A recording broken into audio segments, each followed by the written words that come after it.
big day today for the Boston Bruins, trading for Rick Nash and signing Brian Jonta. Pete, how's your Bruins fans feel about today? Pretty good, I think. I mean, certainly more so for the Nash deal than the Giunta deal, but I like the price. It's obviously one of the better guys on the market, and they paid a fair price, so I like the deal. Okay, so tell me about the price. Tell me about the defenseman that they gave up. Lindgren's pretty good. He's I think that he's got a good shot to be a top six guy, top four guy on defense. So yeah, no, I think that he can be good, but they also have a log jam of defensive prospects. So you gotta trade him or move him at some point.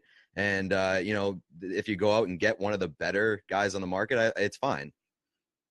Okay, so again, so I have a hard time. Let's narrow that down a little bit. If Lindgren's a good prospect, is that a first and a good D man, a good D prospect for a rental for a guy in Rick Nash who sometimes is the elite power forward and sometimes has the dog in him. So again, a first round pick and a D man where in a spot, Pete, the But it's a Bruins are late thin. first round pick. They're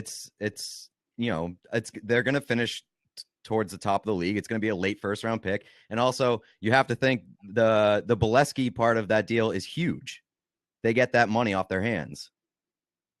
Okay, so they're taking the Rick Nash money. I'm not worried about the money. This is what I would be worried about, Pete.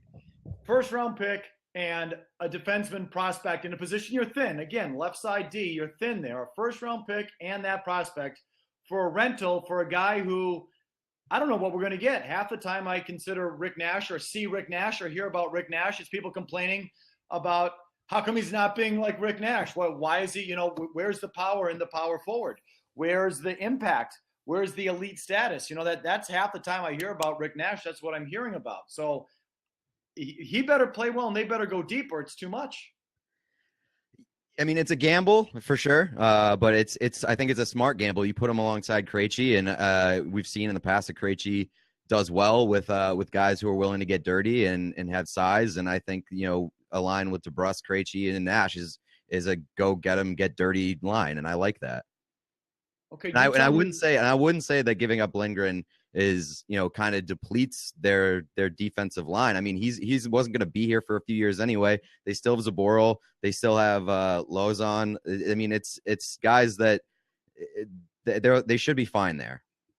Okay, tell me what kind of Rick Nash we're going to get. What has he been the last couple of years? Streaky. I mean, he's streaky, but when he's on and when he's once it clicks for him, he's a big guy. He's got a good scoring touch. He's an upgrade over Spooner. And Spooner was basically a rental here anyway. He's an RFA at the end of the year. They probably weren't going to keep him. It's an upgrade with Nash there instead of Spooner.